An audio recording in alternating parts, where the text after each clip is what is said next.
พิธีสั่งตั้งหน่วยฮักฐานแม่หญิงใหม่ของโรงเรียนเวียงสวรรค์2เพื่อเป็นการสืบต่อเหตุหน้าที่ในการเคลื่อนไหวปฏิบัติภาระบทบาทอยู่ในกฎระเบียบของแม่หญิงลาวเฮ็ดให้โรงเรียนมีการจัดตั้งของแม่หญิงที่เข้มแข็งก้าวหน้า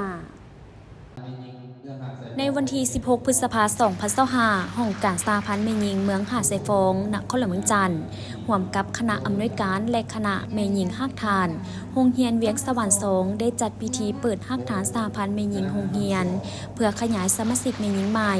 ของโรงเรียนเวียงสวรรค์2โดยมีท่านนางไข่ศรี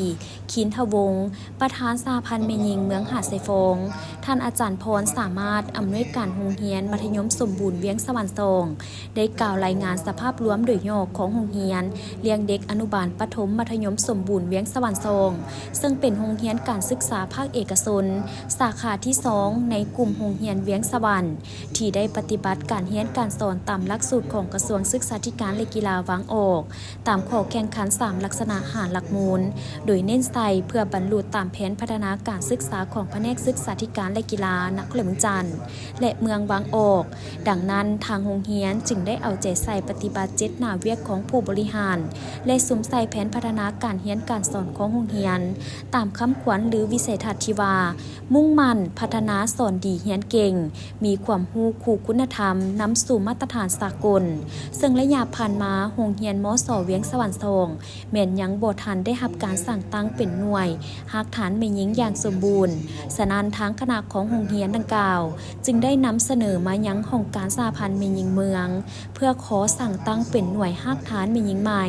ของโรงเรียนโดยอิงใส่กฎระเบียบของสหพันธ์แม่หญิงลาววางออกและการเห็นดีเป็นเอกภาพของคณะอำนวยการโรงเรียนเลี้ยงเด็กและอนุบาลประถมมัธยมสมบูรณ์เวียงสวรรค์ที่ได้เสนอขอสั่งตั้งเป็นหน่วยฮักฐานสหพันธ์แม่หญิงใหม่ซึ่งประกอบมีคณะหาทานโดยแม่นทานนางปทุมมาแสงมณีเป็นประธานสหพันธ์แม่หญิงหน่วยทานนางเมลินมหานนท์และทานนางหอมจันทร์เป็นรองประธานแม่หญิงหน่วยส่วนทานนางเกษดานิติยโสและทานนางอาซิมวรรณสารเป็นคณะหน่วยฮักฐานแม่หญิงของโรงเรียนมัธยมสมบูรณ์เวียงสวรรค์มีรายชื่อมหาชนก้าวหน้าเข้าเป็นสมาชิกแม่หญิงจำนวน85คนที่สามารถเคลื่อนไหวอยู่ในองค์การจัดตั้งสหพันธ์แม่หญิงได้อย่างสมบูรณ์และเพื่อสืบต่อเหตุหน้าที่ในการเคลื่อนไหวปฏิบัติภาระบทบาทสิทธิพันธะอยู่ในกฎระเบียบและตามเงื่อนไขต่างๆที่ระบุไว้อยู่ในระเบียบการ